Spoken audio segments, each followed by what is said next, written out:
नमस्कार नीमच टुडे में आपका स्वागत है। चलिए बड़ी खबर की बात करते हैं। बड़ी खबर यह है कि कुख्यात तस्कर कमल राणा अपने साथियों के साथ जेल में बंद है। उसके कई गुर्गे फरार हैं।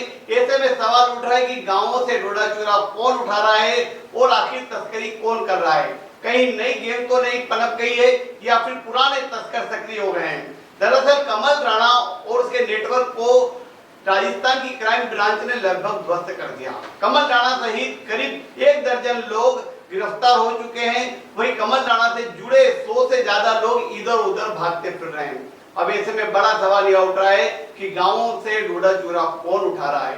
तस्करी के मामले रोज सामने आ रहे हैं। कभी एनसीबी कार्रवाई कर रही है तो कभी पुलिस कार्रवाई कर रही है और गाँव में डोडा चूरा की तस्करी रोज हो रही है। लेकिन खरीद कौन रहा है यह सवाल बना हुआ है। कमल राणा के खत्म होने के बाद नई गैंग सक्रिय होने के कयास लगाए जा रहे हैं। वही कहा जा रहा है कि पुराने तस्कर भी सक्रिय हो गए हैं और पुराने तस्करों में कमल राणा के कुछ गुर्गे अभी हैं जो सक्रिय हैं। कुछ नेताओं से जुड़े हुए हैं, कुछ कार्यकर्ता हैं और कुछ राजनीतिक आड़ लेकर काम कर रहे हैं। देखें यहाँ हमारी खबर। कमल राणा के गिरफ्तार होने के बाद रोज नए नए रहस्य खुल रहे हैं और राज सामने आ रहे हैं। इनमें एक बड़ा रहस्य यह सामने आया कि कांग्रेस और बीजेपी के कार्यकर्ता भी कमल राणा से जुड़े हुए थे और उनके नेताओं के संबंध भी सामने आ रहे हैं।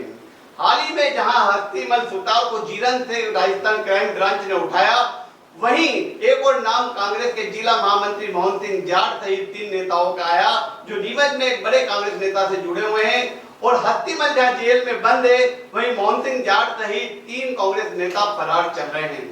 ऐसे में कमल राणा के संबंध कांग्रेस और भाजपा के दोनों नेताओं से सामने आ रहे हैं। एक और यह कि भाजपा के एक नेता का बेटा धर्मेंद्र धनगर जो कि कभी कमल राणा का सहयोगी था, वह पुलिस रिकॉर्ड में तो फरार है लेकिन वह इन दिनों गांव में सक्रिय है और धर्मेंद्र धनगर पर कई मामले दर्ज हैं। नीमच पुलिस ने उस पर छापेमारी की भी कार्रवाई की थी। जोधपुर पुलिस उसे तलाश कर रही है लेकिन नीमच जनपद अध्यक्ष का बेटा होने के कारण उस पर हाथ नहीं डाला जा रहा है और वह गांवों से सीधे लाइव करता है और अपनी हेकड़ी बताता है। और कमल राणा का नेटवर्क इस तरह से जमा हुआ है कि गांव में उसके लोग सक्रिय हैं। पुलिस रात दिन लोगों को उठा रही है लेकिन ऐसी संभावना जताई जा रही है कि गांव में कोई नई गैंग सक्रिय हो रही है या फिर पुराने तस्कर सक्रिय हो रहे हैं, क्योंकि कमल राणा की गिरफ्तारी के बाद डोडा चूरा पकड़े जाने के मामले लगातार सामने आ रहे हैं। ऐसे में यह तय है कि डोडा चूरा की तस्करी तो हो रही है लेकिन कर कौन रहा है यह पता लगाना पुलिस का काम है। हम नजर रखेंगे इस पूरी खबर पर। देखते रहें नीमच टुडे।